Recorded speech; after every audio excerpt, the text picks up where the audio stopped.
Sushant case में आज CBI रिया चक्रवर्ती से पूछताछ कर रही है। डीआरडीओ गेस्ट हाउस में पूछताछ जारी है।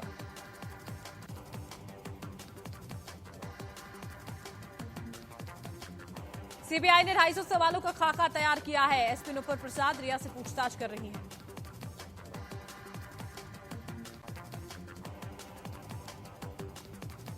सीबीआई सिद्धार्थ पिठानी, नीरज और केशव के बयान से रिया के बयान मैच करवाएगी। पूछताछ में 2 इंस्पेक्टर भी मौजूद हैं।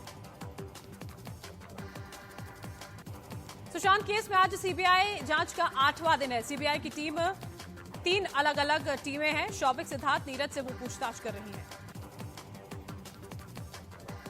एम्स की टीम आज सुशांत की ऑटोप्सी और विसरा रिपोर्ट सीबीआई को सौंपेगी। रिपोर्ट्स का अध्ययन करने के लिए 4 डॉक्टर्स की टीम का गठन किया गया था। सुशांत केस में एनसीबी एक्शन में। एनसीबी 4 लोगों को उठाकर ले गई है। नारकोटिक्स कंट्रोल ब्यूरो ने सभी 4 लोगों के चेहरे ढककर उन्हें वहां से एनसीबी की टीम लेकर गई। सभी से पूछताछ की जा सकती है। सुशांत केस में एनसीबी ड्रग एंगल की भी जांच में जुटी है। एनसीबी रिया, शौविक, सैमुअल बरांडा को समन भेज सकती है। एनसीबी जया साहा और गौरव आर्या को भी समन भेज सकती है। मुंबई और गोवा में रेव पार्टी कराने वाला गौरव आर्या एनसीबी की रडार पर है। सुशांत की बहन श्वेता सिंह ने ट्वीट कर रिया चक्रवर्ती को गिरफ्तार करने की मांग की। कहा कि काश भाई उस लड़की से कभी न मिले होते। सुशांत मामले में रिया के दावों को अंकिता लोखंडे ने खारिज किया। ट्विटर पर लिखा, जब तक हम साथ थे सुशांत को डिप्रेशन नहीं था।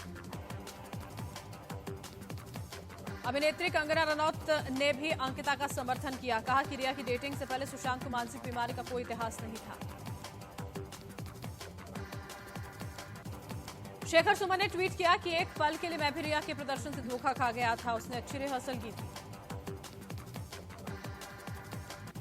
शेखर सुमन ने रिया पर तंज कसते हुए, अचानक सुशांत मेरे सपनों में आए और मुझे बताया कि उसका विश्वास मत करो।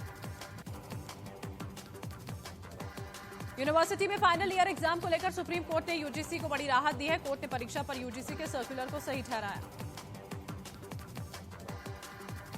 30 सितंबर तक यूनिवर्सिटी में फाइनल ईयर एग्जाम होंगे। कोर्ट ने कहा कि राज्य सरकारें यूजीसी की अनुमति के बिना छात्रों को प्रमोट नहीं कर सकती।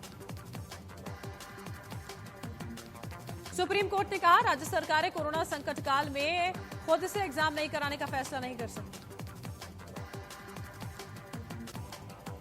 कोर्ट ने कहा कि जिन राज्यों को कोरोना संकट में एग्जाम कराने में दिक्कत है वो यूजीसी के पास एग्जाम डालने की एप्लीकेशन दे सकते हैं। कांग्रेस में लीडरशिप को लेकर तकरार जारी है। गुलाम नबी आजाद ने कांग्रेस में नेतृत्व को लेकर बड़ा बयान दिया। गुलाम नबी आजाद ने कहा कि अध्यक्ष पद के कांग्रेस में चुनाव नहीं हुए तो अगले 50 साल तक विपक्ष में ही पार्टी बैठेगी। कांग्रेस नेता संजय निरुपम ने कहा कि चुनाव हुए तो लोकप्रियता के कारण राहुल गांधी जीतेंगे, लेकिन पार्टी में बड़ा विभाजन हो जाएगा। सोनिया गांधी ने लोकसभा में कांग्रेस में बड़े बदलाव का ऐलान किया। 10 सांसदों की समिति में 5 लोकसभा और 5 राज्यसभा सदस्य होंगे। सूत्रों के मुताबिक कांग्रेस में 4 वर्किंग वाइस प्रेसिडेंट बनाए जा सकते हैं। ये कौन कौन हो सकते हैं, अभी इसका खुलासा नहीं हुआ है। भारत में आतंकी हमला कराने की फिराक में आईएसआईएस दिल्ली से पकड़ा गया आतंकी अबू यूसुफ पूछताछ में कई बड़े खुलासे कर चुका है। सूत्रों के मुताबिक आईएसआईएस भारत में लोन वुल्फ अटैक की साजिश रच रहा था। यूसुफ को युवाओं की भर्ती का जिम्मा दिया गया था। आईएस आतंकी जहांजेब और उसकी पत्नी से फिर होगी पूछताछ। दिल्ली पुलिस अबू यूसुफ को रिमांड की जो रिमांड है उसे बढ़ाएगी। खुफिया एजेंसियों के मुताबिक सीएए, एनआरसी, धारा 370 और राम मंदिर को लेकर आईएसआईएस बहुत ज्यादा बौखलाया हुआ है। एफएटीएफ की बैठक से पहले पाकिस्तान के खिलाफ पुख्ता सबूत सामने आए। खुलासा हुआ कि पुलवामा हमले में पाक के 2 बैंकों से टेरर फंडिंग हुई थी। एनआईए रिपोर्ट में खुलासा हुआ है कि हमले को अंजाम देने के लिए पाकिस्तान में जैश के आतंकवादियों ने मोहम्मद उमर फारूक के बैंक खाते में 10 लाख रुपए जमा करवाए थे। भारत चीन सीमा विवाद में विदेश मंत्रालय का बड़ा बयान आया सामने। एमईए ने जोर दिया कि दोनों देशों के बीच शांति स्थापित होना विकास के लिए बहुत जरूरी है। नेपाल में चीनी राजदूत हाओ यांकी को करारा झटका लगा। चीनी राजदूत अब सीधे नेपाल के राष्ट्रपति और प्रधानमंत्री से मुलाकात नहीं कर सकेंगे। नेपाल के विदेश मंत्री ने नियमों में बदलाव किए। नए नियमों के मुताबिक अब फॉरेन डिप्लोमेट सीधे प्रधानमंत्री और राष्ट्रपति से मुलाकात नहीं कर सकेंगे। नेपाल में चीनी राजदूत हाओ यांकी पर आरोप है कि वो लगातार नेपाल में भारत के खिलाफ साजिश रच रही थी।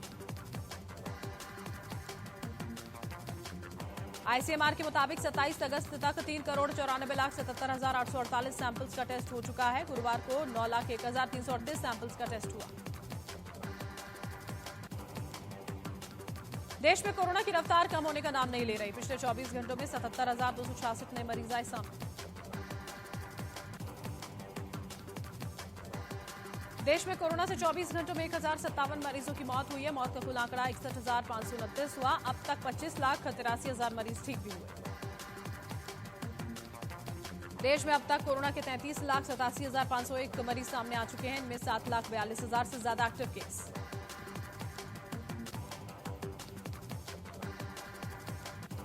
महाराष्ट्र में कोरोना के अब तक कुल 7,33,568 केस सामने आए हैं। पिछले 24 घंटों में 14,718 नए मरीज बढ़े। दिल्ली में भी कोरोना मरीजों की संख्या लगातार बढ़ती जा रही है। पिछले 24 घंटों में कोरोना के 1,840 नए मामले सामने आए हैं। दिल्ली के स्वास्थ्य मंत्री सत्येंद्र जैन ने केंद्रीय गृह सचिव को पत्र लिखा। आरोप लगाया कि दिल्ली में अधिकारियों को ज्यादा टेस्ट करने से रोका जा रहा है। गौतम गंभीर ने शायराना अंदाज में ट्वीट कर केजरीवाल सरकार पर निशाना साधा और लिखा कि कौन कहता है कि मुंह काला है झूठ का, दिल्ली में तो बोलबाला है झूठ का। केंद्रीय मंत्री कृष्णपाल गुर्जर कोविड-19 से संक्रमित पाए गए हैं। ट्वीट कर उन्होंने लिखा कि उनके संपर्क में आए सभी लोग कोरोना टेस्ट करवाएं। पश्चिम बंगाल के सिलीगुड़ी में पुलिस ने एक शख्स को बिना मास्क के पकड़ लिया। युवक अधिकारियों के सामने गिड़गिड़ाता दिखा, लेकिन उसे जिप्सी में डाल दिया गया। उत्तर प्रदेश के ग्रेटर नोएडा में लॉकडाउन के दौरान का स्कूल फीस मांगे जाने पर अभिभावकों और कांग्रेस कार्यकर्ताओं ने कड़ा विरोध किया है। सरकार के खिलाफ जोरदार नारेबाजी की। दिल्ली में एक बार फिर से रफ्तार का कहर दिखा। विकासपुर इलाके में फ्लाईओवर से एक कार गिर गई। इस कार में 3 लोग सवार थे। फ्लाईओवर से गिरने से कार के परखच्चे उड़ गए। हादसे में घायल 3 लोगों को अस्पताल में भर्ती करवाया गया है। राजस्थान के बांदीकुई में शराबियों ने फिल्मी स्टाइल में युवक के साथ मारपीट की। पत्थर से हमले की वजह से युवक जख्मी हुआ। आसपास के लोगों ने शराबी की जमकर धुनाई कर दी। युवक बैंक ऑफ बड़ौदा में काम करता है। बाहुबली धनंजय सिंह को इलाहाबाद हाईकोर्ट से जमानत मिल गई है। मजिस्ट्रेट के सामने दिए बयान में शिकायतकर्ता ने आरोपों से इनकार कर दिया। इसके बाद धनंजय सिंह को जमानत मिली। आगरा में भूख से एक मासूम की मौत हो गई। पीड़ित परिजनों को ढांढस बंधाने आप सांसद संजय सिंह पहुंचे और पीड़ितों को हर संभव मदद का आश्वासन दिया।